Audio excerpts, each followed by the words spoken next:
గతంలో కూడా నేను కూడా అదే పార్టీలో ఉండడం జరిగింది. ఆడుదాం ఆంధ్ర అని చెప్పేసి ఎవరైతే కోటరీ ఉందో జగన్ కోటరీలో ఉన్న వ్యక్తులు పెద్ద మనుషులు మాత్రమే.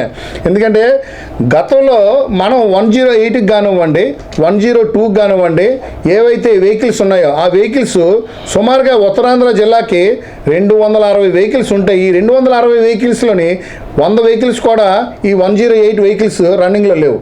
కానీ బిల్ పెట్టేటప్పుడు మాత్రం ఈ 260 వెహికల్స్ కూడా బిల్ పెట్టేవారు. ఈ 160 వెహికల్స్ హెట్రో ఉంది కదండి, అరబిందో హెట్రో, ఆ ఏరియాలోనే ఆ తాలూకా శరత్ చంద్రారెడ్డి తాలూకా ఏదైతే కంపెనీ ఉందో కంపెనీలో పార్కింగ్ చేస్తే ఇప్పుడు శవాల మీద కూడా చిల్లర డబ్బులు వేరుకునే ఎదవలు కాబట్టే ఆ రోజు హెట్రో సంస్థలో పార్క్ చేసిన బళ్ళు ఏవైతే ఉన్నాయో ఆ బళ్ళు అన్నింటికి కూడా బిల్ క్లెయిమ్ చేశారు 108లో గత ప్రభుత్వంలో.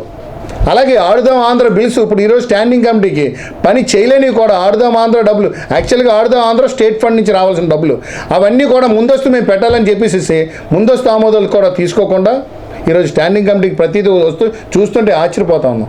ఆడుదాం ఆంధ్ర అని చెప్పేసి టాయిలెట్ ఏయూలో ఏ యూనివర్సిటీలో జరిగిన దానికి యూనివర్సిటీ డిపార్ట్మెంట్కి స్టేట్ ఫండ్ ఉంటుంది. అయినప్పటికీ కూడా జీవీఎంసీ ఫండ్స్ కావాలని చెప్పేసి బిల్స్ జీవీఎంసీలో క్లెయిమ్ చేయడం జరుగుతూ ఉంది.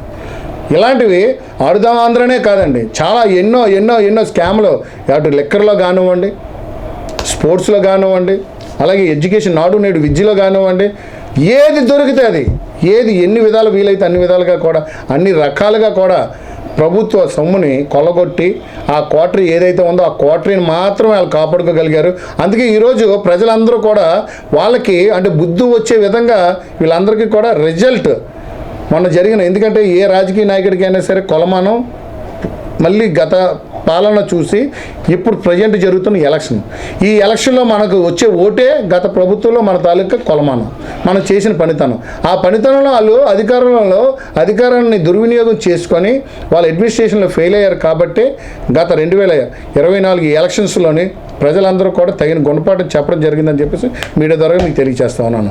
ఎప్పటికైనా సరే బుద్ధి తెచ్చుకొని పులివెందుల ప్రజలు మీకు ఏదైతే బాధ్యత అప్పచెప్పి మిమ్మల్ని అసెంబ్లీకి పంపించడం జరిగిందో మీరు ప్రతిపక్ష హోదా కోసం కాకుండా ఆ రోజు ప్రత్యేక హోదా గురించి ఎలాగైతే మీరు సైలెంట్గా ఉన్నారో ఈరోజు మీ ప్రతిపక్ష హోదా గురించి కూడా సైలెంట్గా ఉండి పులివెందుల ప్రజల కోసం పులివెందుల ప్రజలు మిమ్మల్ని పబ్లిక్ రిప్రజెంటేటివ్గా మిమ్మల్ని ఎన్నుకొని మిమ్మల్ని అసెంబ్లీకి పంపించడం జరిగిందో ఆ పులివెందుల ప్రజలకి కావాల్సినవి ఏమున్నాయో వాటి కోసం మీరు అసెంబ్లీలో పోరాటం చేయండి. అలాగే అసెంబ్లీలో పోరాటం చేయడం మాకు ఇంత లాభాలు కావాలి, మళ్ళీ ఈ ప్రజలకి రిప్రజెంటేషన్ అయితే ఇంత లంచాలు కావాలని మాత్రం అడగండి. అగ్రిగోల్డ్ బాధితులు మీరు ఏం చేశారో కూడా నాకు తెలుసు. అగ్రిగోల్డ్ బాధితులందరూ కలిపి వెళ్ళి మిమ్మల్ని రిప్రజెంటేషన్ ఇవ్వమని చెప్తే నాడు ప్రతిపక్ష హోదాలో ఉండి మీరు సుమారుగా 500 కోట్ల రూపాయలు వాళ్ళని క్లెయిమ్ చేయడం కూడా నా దృష్టికి వచ్చింది. అటువంటి తప్పుడు పనులు చేస్తే ప్రజలు కాదు కదా ఎవరు కూడా మీరు సామాన్యంగా ఓటర్గా కూడా పనికిరారని చెప్పేసి ప్రజాప్రతినిధిగా కాదు ఓటర్గా కూడా పనికిరారని చెప్పి మీరు ద్వారా మీకు తెలియజేస్తాం.